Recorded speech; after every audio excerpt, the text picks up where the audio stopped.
Treasure hunting weekend mga katiyats. Nandito kami ngayon sa isang bundok dito lang sa aming lugar kung saan ang ating mga katiyats ay naimbitahan tayo para i-remap, resurvey ang kanilang treasure site, which is sila yung naghukay na at parang negative sa palagay nila yung hukay. Kaya yun ang ating i-detect ngayon, i-resurvey, i-remap ang kanilang site kung saan merong maghanap tayo ng bagong malakas na detection.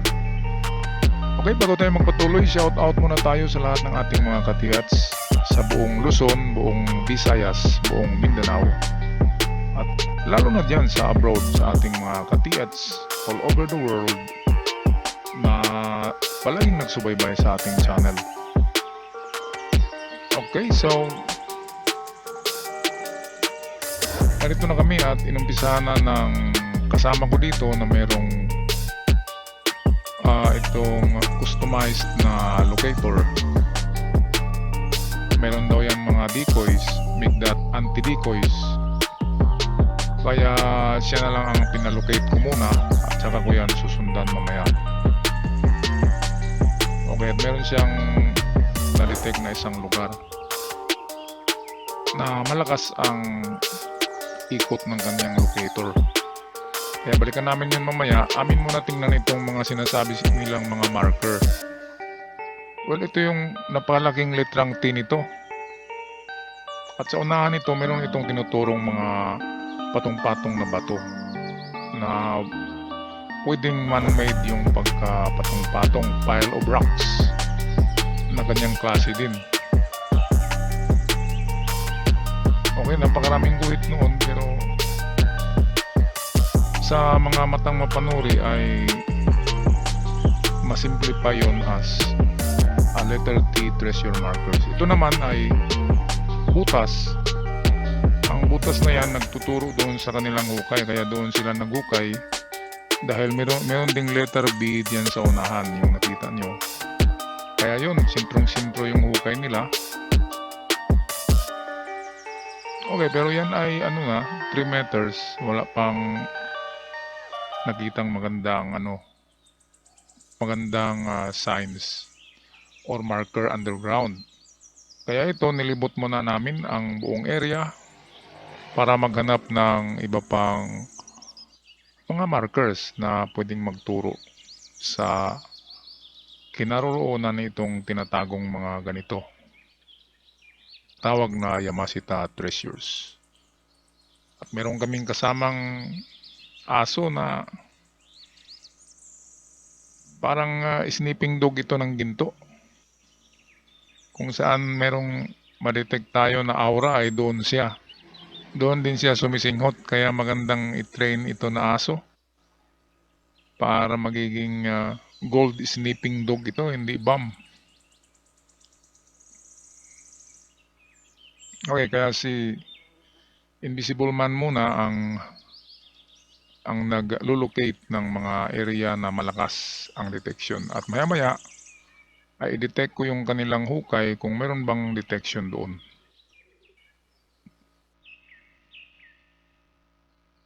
Okay, so meantime ay atin muna ikot-ikutin, baka meron pang ibang mga marka dito. Meron akong na-discovery kanina, papakita ko mamaya yung turtle head na matulis na nagturo doon sa pile of rocks. Andyan lang, malapit lang dyan sa hukay na yan. Pero ito muna ang ating trabahuin ngayon. Atin muna babain ito. Ako'y bababa dyan para try natin pag-detect yung mga palanas dyan or mga dapanas. Yan yung mga flat rocks na limestone yan na mga klaseng bato. Kaya pwedeng may laman yan o may takip, kaya atin yan i-detect kung meron nga bang precious metal ang bato na yan.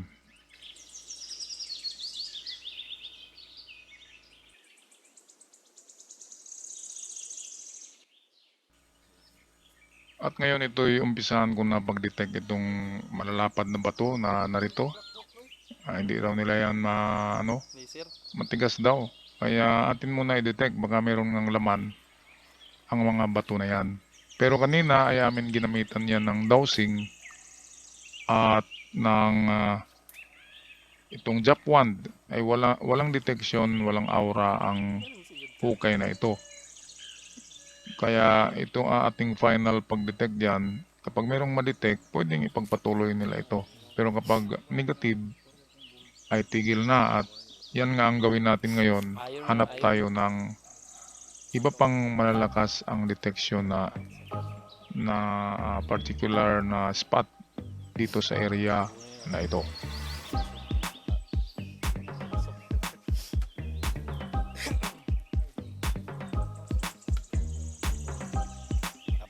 Kapalit mo. Kapalit mo.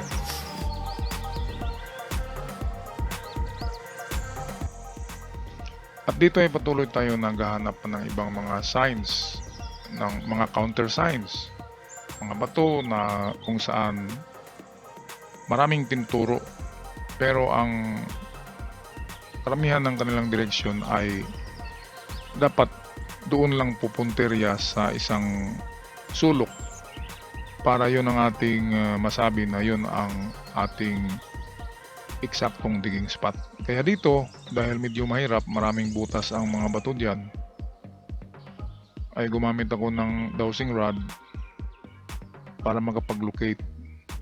Iikutin ko lang itong lugar para maghahanap tayo ng malakas na aura. Okay, nasa likuran ko yung aso.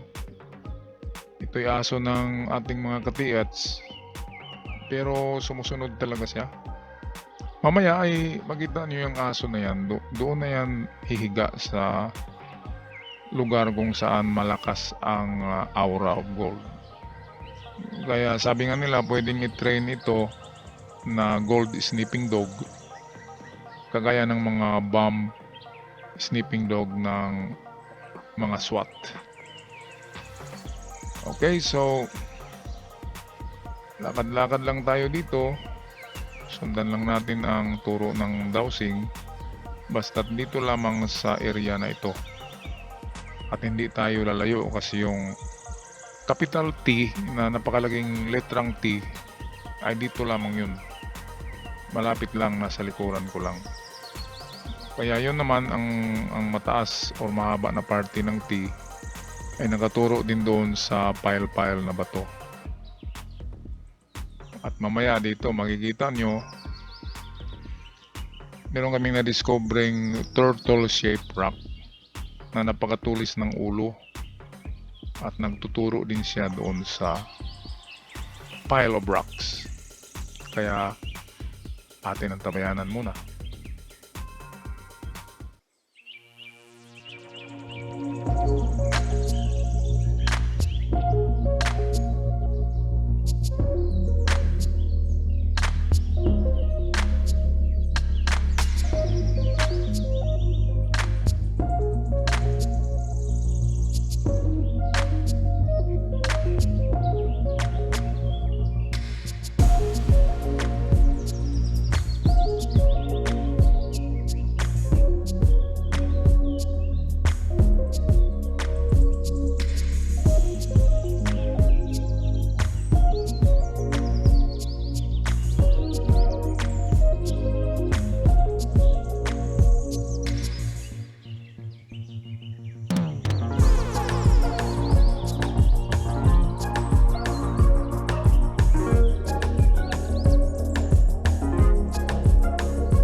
Dito binalikan ko muli mga katiyats ang kanilang hinukay na tunnel nila. Baka nagkamali lang tayo kanina sa pag-detect pero wala talaga, walang detection.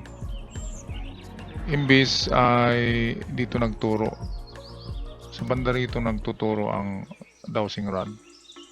At diyan sa likuran ko, may nadiskubre kami diyan na pagong pala yun na napakatulis ng ulo.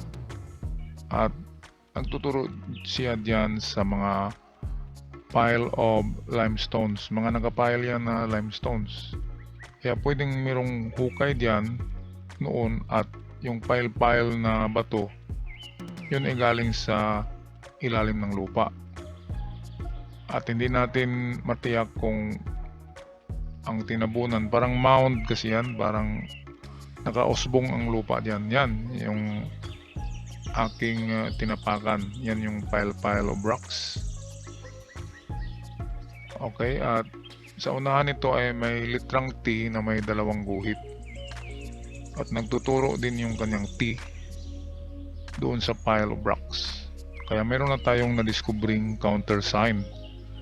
Ito yung pinaka-importante, yung mga countersign. Yun yung mga bato na nakapaligid sa digging spot na doon nagpo-point.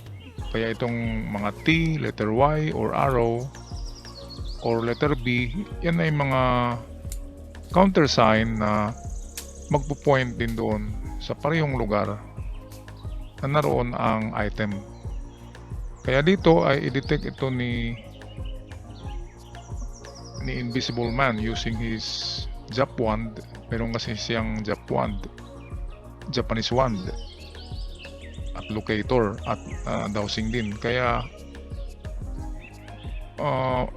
maganda ito at hindi na ako mapapagod kasi meron nang nagdi-detect din ng ibang gamit. Okay, hindi na ako masyadong mapapagod sa kapag merong mga ganyan na katulong collaboration sa team namin. Ito malakas umikot itong kanyang locator kasi nabaga lambot ng bearing yan. At meron daw yan bala na itong ginto at mga decoys. Ito yung ulo ng pagong, kitang-kita nyo mga katiyats, pagong talaga yan. At napakatulis ng ilong niyan. Yung ilong nito nakaturo doon sa mound, yung pile na bato. Kaya pwede ito ang pinaka-marker niya, pinaka-pointer, itong pagong. Alam naman natin na ang pagong, ginagamit talaga yan ng mga Hapon sa kanilang treasure as a marker and a pointer. Okay, marami na akong vlog sa Golden Boy para sa kahulugan ng mga iba't ibang klaseng pagong. Ang likod ng pagong ay may nakatatak na Z at malaking guhit, kaya Z in 5 meters distance kapag mga Z. At diyan ay parang eksakto siya, nasa 4 to 5 meters nga ang distansya yung nandun yung aso. Kaya yan, tinuturo ko sentrong-sentro talaga. At mamaya, i-detect ko rin yan gamit ng aking metal detector na Nokta Macro. Sa ngayon ay atin muna ito i-detect using mga traditional tools katulad ng Japanese wand, dowsing rod at manual locator.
dito mga katiyats, kung napansin nyo itong aso, kung saan yung merong detection ay nandoon siya. At ayan, hinuhukay pa nga niya. Hindi nga natin alam kung ang aso ay makaamoy ba yan ng gold, o baka yung naamoy niya ay yung tagabantay ng gold na in the form of methane, yung nagiging gas na. Kaya yung mabaho kasi yung singaw ng gate guard or yung tagabantay na sinasabi, yung kalansay na ibinaon diyan. Okay, so Jack 1 mga katiyats, ito ayan, malakas daw iikot, malakas nga. Okay, malambot kasi yung niya, yung spring niya, kaya malakas ang swing at ikot ng pendulum na ito. Kaya diyan, positive na yan for pendulum. Kanina ay positive din siya sa dowsing rod. Kaya ang pangatlong pag-detect ko nito ay gamit na ang Nocta Macro Electronics na. Kaya ang katiyats, yan talagang tinuturo niyang ulo na yan. Matulis siya at pagong na pagong kapag nag side view. Okay, kaya atin muna i-prepare ang aking detector. Sandali lamang mga katiyats, antabayanan.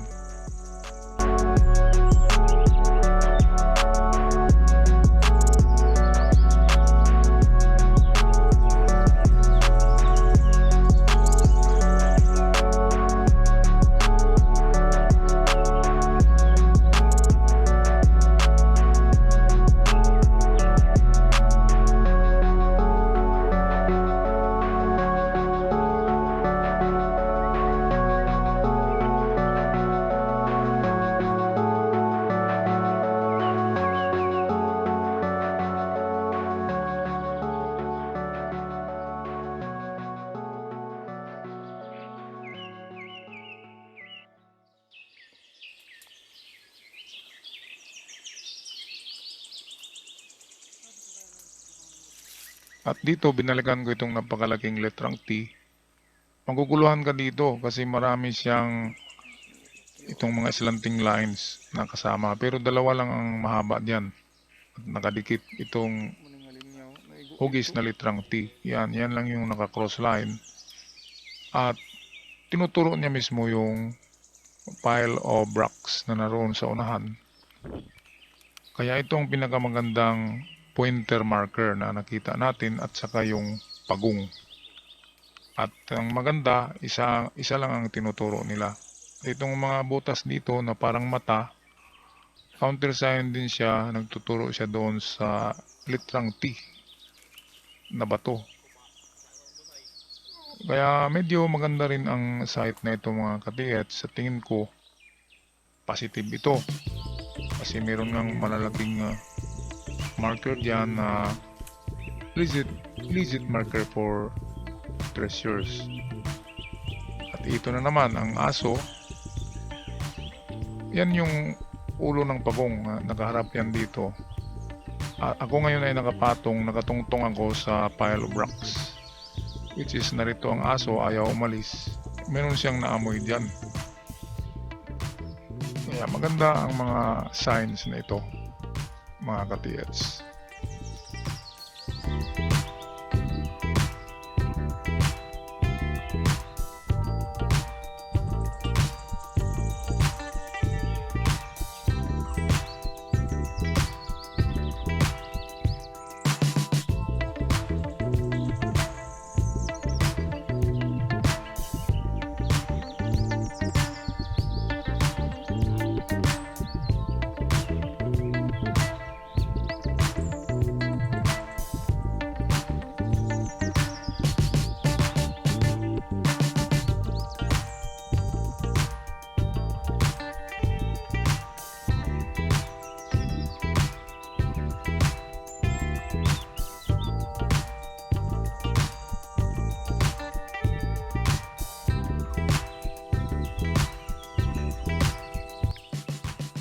Dito tapos ko nang inasymbol yung aking geotech lead system ng Nokta Macro, at kung nais niyong bumili ng mga legit metal detectors and scanners, ang isang lugar lamang sa Pilipinas na magandang pagbilan ay ang Bourbon Electronica sa Cavite. Okay, tawagan nyo lang si Roniel Bourbon sa kanyang cellphone number 0975-6675-030 para sa mga katanungan or mga inquiries. Okay, at i-mention nyo ang aking channel, ang Surigao Sun or The Golden Boy, at humingi kayo ng discount. Kasi kapag ako ang nag-recommend ay meron kayong discount. Kapag malaking halaga ang bilhin nyo ay malaki ang inyong madiskwento doon. Okay, Bourbon Electronica mga katiyats. Yung aking gamit doon ko yan binibili. At maganda naman ang mga gamit na ito. Very reliable. 3 taon na yan sa akin. Hindi pa rin nasisira. At ang battery niyan ay napakalakas. LiPo battery. Malakas pa sa lithium. At kahit 24 hours ka hindi maglubat. Minsan nga 3 araw ko ginagamit yung isang charging ng battery. Okay, dito mga katiyats, so ayan na naman yung aso, ayaw talaga umalis dyan. Meron talaga siyang naamoy dyan na masarap sa kanyang pangamoy. Okay, at dito sa bandang ito ay malakas ang detection ng metal. Okay, metal ang na-detect at hindi ginto. Pero mas maganda kung metal kasi alam naman natin na nilalagay sa loob ng mga drums ng mga barrel ang mga Yamashita treasures. Minsan mga ammunition boxes. Kaya kapag metal ang na-detect nyo sa bundok ay malaking tsansa na yan ay lalagyan ng mga treasures. Okay, so positive mga katiyats. Ako'y magpaalam na. See you on my next video. Ingat kayong lahat.